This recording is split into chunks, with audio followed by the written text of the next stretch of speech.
Welcome back. Well, today I have Becky Lamaka here from Pacific Cremation and OConnor Mortuary. Well, thank you for joining me. How are you today? Thank you. I'm great. Happy Monday. Thank you, and welcome to the studio again. I mean, it's been a while, so we appreciate you coming in. Wonderful to be back. Yeah, it does feel nice and somewhat normal. It does. It does. Exactly. Now, as we have discussed in the past, this is a difficult subject matter, although you guys always put a nice light on people.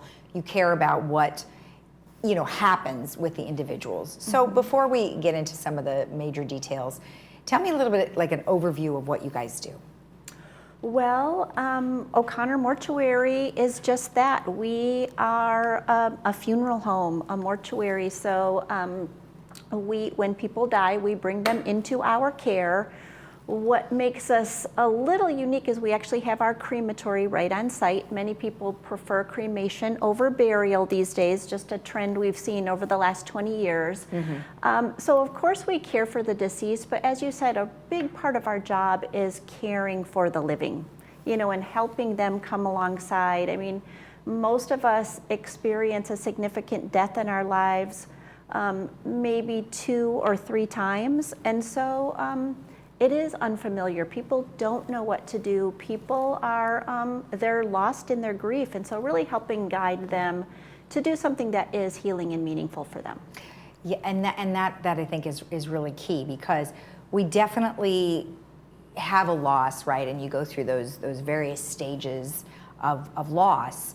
And I like the fact that you care for the folks that are left behind. Even though you're still caring for the one that is moving on, it's different, right? Of course. Right? Exactly. And I think, just like we talked about being here, being back in the studio, gosh, this feels like a little bit of normal again. Right. And I think that's really what ceremony does for people. I think people, they have a tendency to think, well, I want cremation, and that means this is what I'm doing, and there are no other options. And really, especially with cremation, you have a lot more options for ceremony. And I think what ceremony does is it helps you feel that little bit of normalization again. I think people tend to think of the big traditional funeral, and a lot of people don't want that. And I say to people, we always don't like to think about it, yet we celebrate our birthday every year, right? We don't like to think about getting another year older. How we do it can be very different.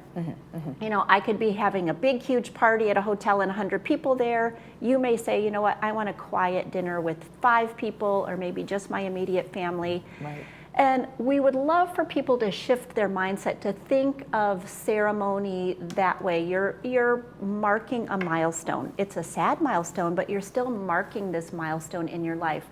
And how you do it is really up to you. There are no rules. Right. Well, more like a celebration of life. More like a celebration of life. And that is a really nice way to look at it, for sure. Why do you think people have chosen cremation over the traditional, what we used to do? Gosh, I think a lot of it is just personal choice. As I said, we've seen a trend over the past 20 years that more people are choosing. I think it does give people more options. So maybe they're wanting to be cremated, and then the ceremony, the celebration of life will happen down the road when they can get family together. Sometimes it's religious reasons. Sometimes it's cost reasons. Sometimes they think, oh, well, maybe this is what I want to do for the environment versus, so there are many, many factors that go into it. But really for us, it's a personal choice. I mean, it doesn't matter to us what people choose, but we do encourage, and we really lean into people, whether they're choosing burial or cremation, to do something to mark that moment. Okay. And speaking of that, when people do decide to do cremation, although it doesn't have to necessarily be cremation, it could be the traditional funeral, if you will, you could do it on a boat. So how does that change versus, okay, so let's say you choose cremation or you choose a burial. What is the difference if you are on the boat? Well, typically when people do a memorial at sea, the person is cremated, and then they go out onto the boat. So you'll see people out on the boat, and they'll do the scattering of the cremated remains off the boat, or sometimes you'll see a paddle out, right? It's big here with all of our surfers in Southern California. So the surfers will all go out, they'll paddle out, and what's really interesting is the urns you choose when you're doing a scattering or a paddle out, or they're all biodegradable.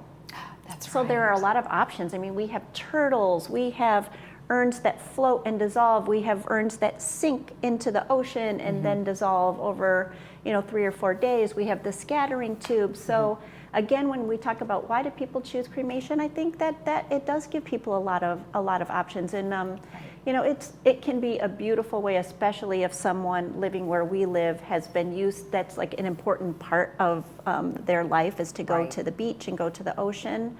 And people are also concerned, oh my gosh, can we do this? And absolutely, there are a lot of charters that do that for people, and really you just need to be 500 yards off the shore.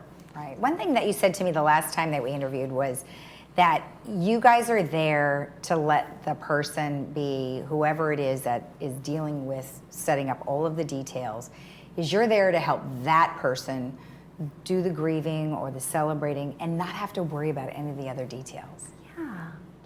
I mean, that's it. It's kind of like planning a wedding, right? Or another major event. Sometimes we encourage people to be the griever. You could be the best event planner in the world, but if it's one of your family members, allow yourself to be in that moment and take that time. And it sounds counterintuitive, but actually the more we lean into our grief and we acknowledge it, the better we actually do with it. Now, and I would agree with you, because it was really difficult for when I was planning my mother's. It was in a church, but nonetheless, I didn't have any of the stuff you're talking about, because you plan the food and then all of a sudden it's like, oh my gosh, and everybody's coming to me asking me questions and what can they, and so I can understand where you're coming from. Right. So everybody who's planned it definitely know that this would be a better way to go, is to have you guys take care of everything. And people can be as involved or uninvolved as they want. Sometimes people have very sure ideas of what they want, and we'll execute that for them. Perfect. Well, it's so nice to have you back. Thank you for joining us, and we'll touch base again. All right, great to see you. All right, thank you. And when we return, we will talk all about the Orange County Fair, so stay tuned.